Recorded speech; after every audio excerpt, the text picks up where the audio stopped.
Hello and welcome to a special Habeas Humor video. This is going to be a live reaction to the latest video by PhilosophyTube, aka Abigail Thorne. She had previously tweeted that she can't wait to see people's live reactions, so Christmas has come early for you, Abigail.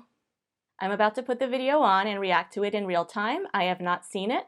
I do know that it is about Jordan Peterson. I do have a pre-existing opinion of Jordan Peterson that is not positive. I have seen him speak, and I have watched a lot of interviews and also other YouTubers talking about him, reviewing his books and so forth. So I do know that he has a lot of quite misogynistic ideas and beliefs, and he also apparently considers it an act of terrorism to ask him to respect people's pronouns.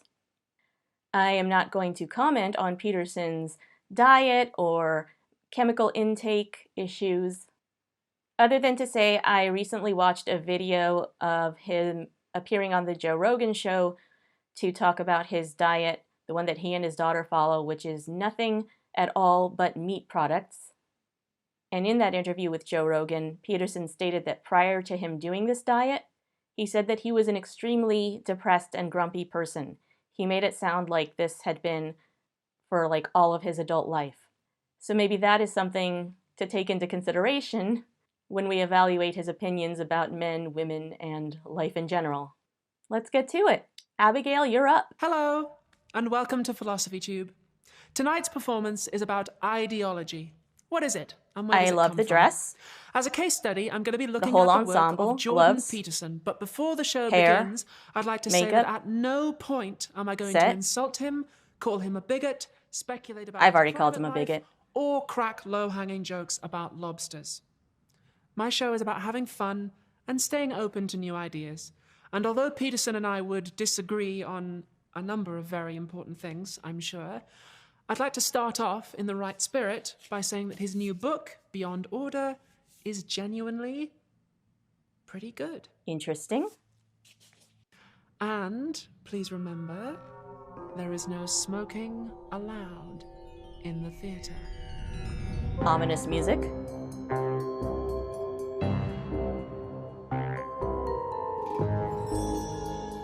Nice shoes.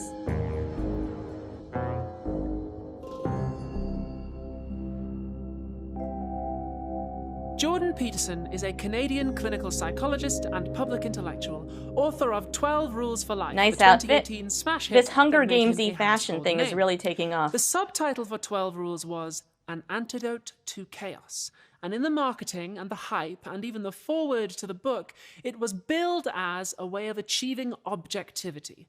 The pitch was that society has become too relativist and nihilist, and it's all the fault of these postmodern neo-Marxists. We've lost our values, but here comes Jordan Peterson, and he's going to sort it all out. Now, as a pitch, that's quite philosophically muddled. Peterson is now doing a very interesting kind of philosophy called phenomenology. Phenomenology is famously very simple. Not to be confused with phenomenology, which is the study of the Muppet Show. Seeing, sehen, not merely the sensory seeing of experience, but seeing in general as primordial data consciousness of any kind whatsoever, is the ultimate source of justification for all rational statements. It has this right-conferring function only because, and insofar as, its object-giving is primordial. This world is not there for me as a mere world. Okay. My reaction exactly. Let's do an example. Phenomenology is all about focusing on what you experience. So check this out. So just go for a little walk around me, and you at home, keep your eyes on the couch, okay?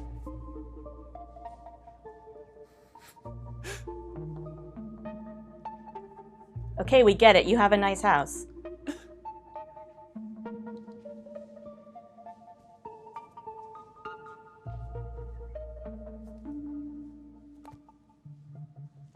Now then, what did you just experience?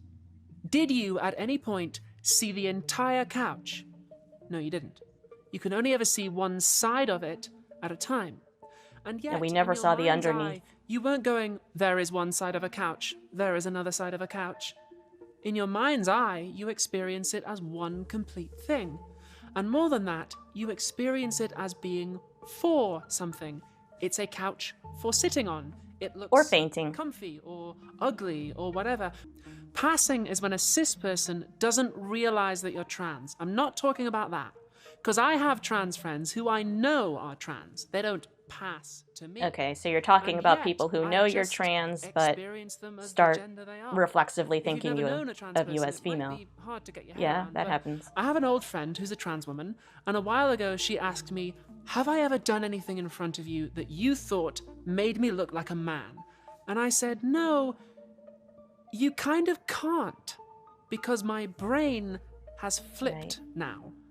If you do something stereotypically masculine, like burp or fart or scratch your ass, I don't. Oh my see God, I've that done as all of a those man. things. I Am I a experience man? it as a woman doing something stereotypically masculine, and therefore it's funny to me. The bottom line for us and Peterson is we experience the world not as a collection of facts and observations, but a collection of values and Right, we see things meanings. through a lens. We are always, in Peterson's language, telling ourselves a story. And if you're very clever, you'll already have spotted, oh, that's why he does all the self-help stuff. Peterson's always talking about being mindful of what you pay attention to, what story are you telling yourself, and phenomenology is a great base on which to build that.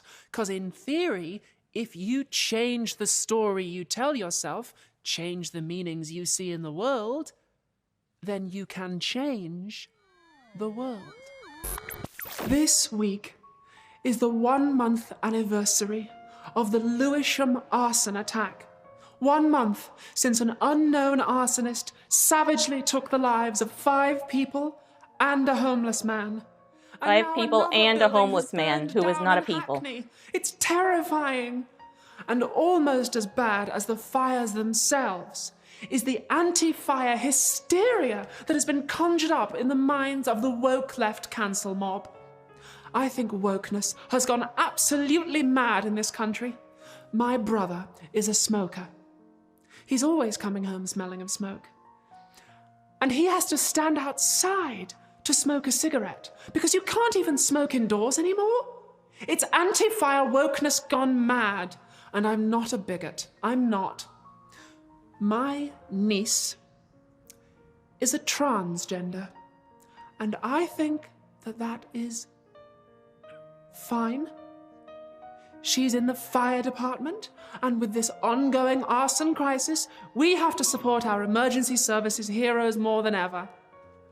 Personally, I think her decision to join the fire department might have had something to do with her marriage falling apart, but I support her right to choose. Or his right to choose. It's so confusing. Biologically, he is still a she, because she can still get pregnant. And objectively, that's been the job of women since Victorian times. She said I shouldn't even speak to my brother. She said he's the arsonist because he's always smelling of smoke and he's always going into people's houses with large barrels of petrol. And I said, darling, that's cancel culture. He's a travelling petrol salesman. Of course he's going into people's houses. What kind of a world are we living in where a hard-working, upstanding, handsome man gets accused? I wasn't going to say anything about the suggestion of incest at the beginning, but that was a second one. Okay, we understand the bones of Jordan Peterson. We experience the world not as a collection of facts, but a collection of values and meanings. Now let's build out to the muscles of Jordan Peterson. I'm a little confused. Jordan Peterson didn't invent subjectivity. Very simple. To understand it, let's read a passage from philosopher Roland Barthes. A signified can have several signifiers. This is indeed the case in linguistics and psychoanalysis. It is also the case in mythical concepts. It has at its disposal an unlimited mass of signifiers. I can find 1,000. Okay, let's take another example.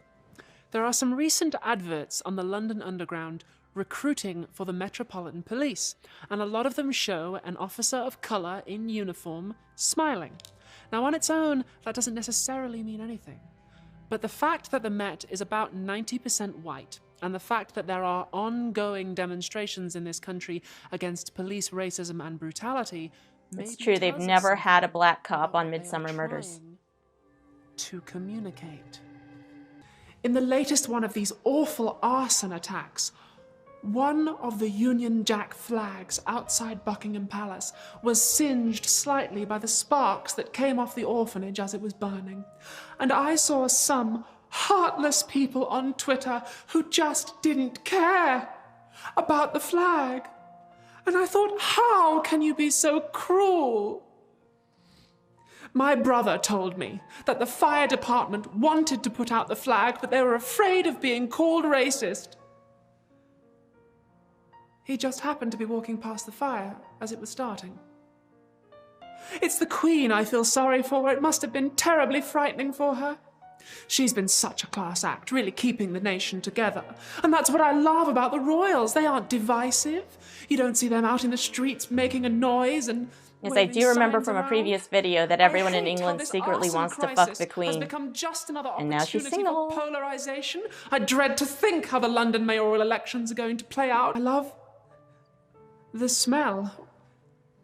When a man has been smoking and he stands close to you.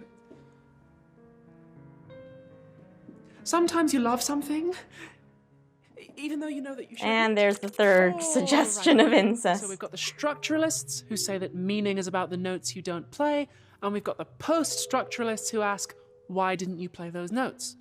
What Peterson does is he cuts right in the middle there and he says, it's biology. Check this out. If I say, I think that female politician is being overbearing and aggressive. I do recall that Peterson likes to refer to himself as a biologist, or specifically an evolutionary biologist, which he is not. Why do you think women shouldn't be aggressive? Where did you get that assumption? Whom does it serve? But if I say, I think that female politician is acting out the Jungian archetype of the devouring mother, which is present in the evolved collective unconscious of humanity. And that sounds objective, doesn't it? No. Jordan Peterson did say that about former Ontario Premier Kathleen Wynne, and people criticised him for being sexist. And he said, how dare you, I'm not being sexist. I'm just reporting the facts. You are trying to silence objective truth. There's this weird tension in Peterson's work because he's trying to have his cake and eat it. The core of it is subjective phenomenological experience, and then he builds out to a kind of structuralism where he says the world is interpreted through stories that get their meaning from outside the text, but then he just stops. He seems so incurious about who gets to tell stories, whose meanings are allowed to stick and whose are not. And it's maddening because the ideas he's discussing are really interesting. But This it's is probably like the difficulty with people who are not biologists claiming to know about biology and just being like, okay, that's a biological fact because I say so. They're questioning the idea that a text can have objective meaning. It's this big threat to Western civilization. And some philosophers do question the idea of objective truth. But I think that when people hear that, they go, because what they hear is questioning the idea that I can be right. Questioning the idea that I can win the debate. Fortunately, on this channel, we don't care about being right. Every episode of Philosophy Tube is wrong. In fact, I refuse to be correct. The goal is to be wrong in interesting ways. When philosophers say they are questioning the idea of objective truth, what they mean is there are always some notes that are not being played, and we can get curious about why. Knowledge is always known by some person, and people have their flaws, their blind spots, their financial incentives, their jockeying for position. So what gets called knowledge, and who gets to be seen as a knowledgeable expert, has a kind of social dimension to it. If you wanted to be very inflammatory and provocative, you could say, well, you're denying that there's objective truth, or are you saying there are things that I can't know because I'm white, or whatever. You could spin it that way, but only at the risk of looking like you haven't done the reading. Having looked at the bones and the muscles of Jordan Peterson, it's true that most of the things that we think we know about the world are things that are basically stories we have bought. The Earth being round is one of those things, and then there are people who challenge that. In fact, I think there's some advice in here that's genuinely really I haven't good. circumnavigated the Particularly globe, enjoyed chapter 2. but I Imagine do who you believe could be the and evidence aim that has been single-mindedly shown at to me. that. I did that ages ago, turned out I'm a woman. The flat Earth people would Beyond say that I'm wrong Order for is doing that. basically 12 Rules for Life again, but with the spicier stuff taken out. It's basically just a normal self-help book now. And the advice it gives is sometimes pretty good, but it's fairly standard across the genre.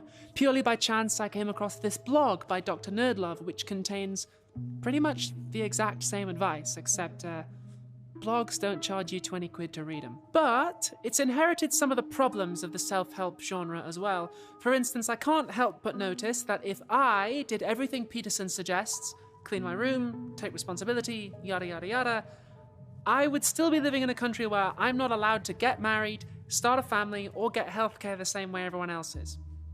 Unfortunately, no amount of self-help is going to fix all of your problems, but that's an issue with the whole genre, not just Peterson. But isn't it specifically an issue with Peterson? Because he's got this thing about how if you're imperfect, then you shouldn't be solving problems outside yourself. What we are talking about Pretty ridiculous here is notion. what philosophers call subjectification. Be careful. It's very easy to slide into conspiracy, in particular anti-Semitic conspiracy theory about Jews running the media. Ideology isn't a conspiracy. We call those globalists. Remember we talked about the notes that aren't being played? Well, the point is, we don't realize they're not being played because their absence is assumed to be natural. And we all make those sorts of assumptions, including me. Basically, ideologies are like arseholes. Everyone's got one, we use it every day, but you very rarely look at your own, unless something's gone wrong. So let's take a closer look at Jordan Peterson. Oh good, we're finally getting to the book at 3/4 of the way through. A lot of Peterson's self-help work is about having the right emotion. In particular, he cautions against acting from resentment, because resentment just makes everything worse. I think this is great advice. I've seen it happen. Spoken like someone who has a lot of people out there resenting him. People get rejected at auditions, they take it personally, they get bitter. In 12 Rules for Life, Peterson had a bit of a bee in his bonnet about Marxists being fueled by resentment. This is a very old idea, goes back to the 19th century. Socialists I'm a don't care about the Marxist, poor, sort of, they just hate and I'm the definitely rich. fueled by resentment. This is a I theme do resent that the Peterson's more capitalist conservative oligarchy fans scum. jumped on. That's hardly the Author only Jim thing that Prosser motivates wrote me, a though. biography called Savage Messiah, How Jordan Peterson is Saving Western Civilization. Accusing your enemies of being fueled by resentment is genius, because it's completely bulletproof. A Marxist Is it could say, "Well, I don't bulletproof? think I am Because fueled by resentment, we could actually." And throw that Peterson back could at say, Peterson and say well, he's you see, fueled it's, by resentment, it's which I unconscious absolutely think he is. You can't tell, but and it's also completely reversible. You could say, I think Marxists are fueled by resentment. And Marxists could say, well, I think that you're only saying that because you're fueled by resentment. The There you go. resentment of Marxists and our long history of very successful podcasts. But the point of accusing your enemies of being fueled by resentment is that it gives you an excuse not to listen to them. Particularly if you dress it up in objective-sounding language about archetypes and the collective unconscious. So it's always good to squat over the mirror and take a good hard look at your own ideology sometimes. Because if you don't do the Trying to picture how that would work. someone else will do the thinking for you. The same mentality that drives these arson attacks also drives the anti-fire mob. Anti-fire. Oh, tearing very down statues clever. and making a noise and enforcing Stalinist fire safety codes and threatening free speech. I love Britain, and I love the values that bind us all together. I believe that we need to defend our values, and that's why I'm proud to support Ivan Schmitz for Mayor of London. Ivan is accustomed to success.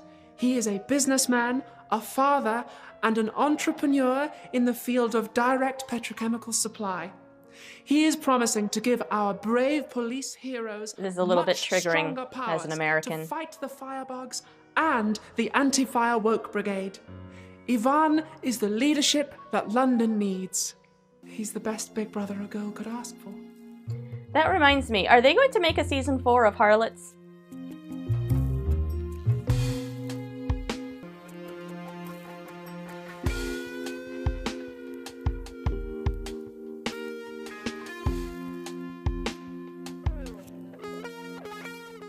I'm not sure I get the larger point of this, like how all the pieces fit together with the incest and the arson and the politics.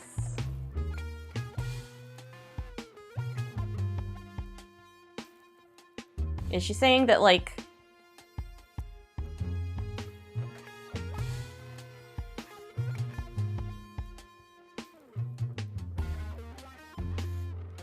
world-destroying fascists and fascist sympathizers / conservatives have a incestuous relationship?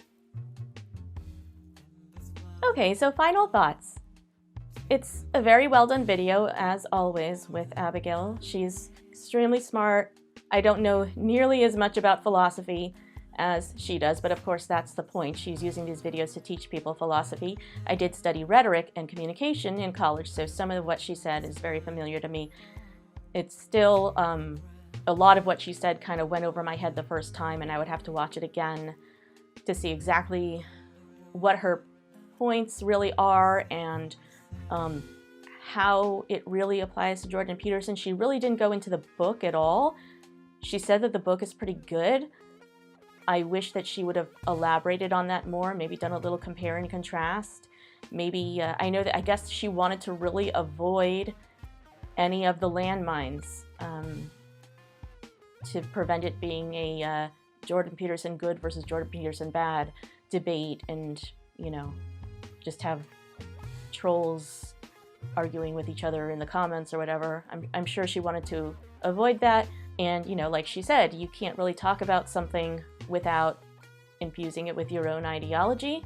But I wish she had maybe put some excerpts up on the screen if that's legal. That's legal that's what falls within fair use, I think. It's always great when the lawyer's like, yeah, sure, I think that's legal. And of course, which excerpts and everything, that's gonna be a little subjective, but I think showing direct excerpts from the book is as close as you're gonna get to, like, objectively showing what the book is about, you know, in detail.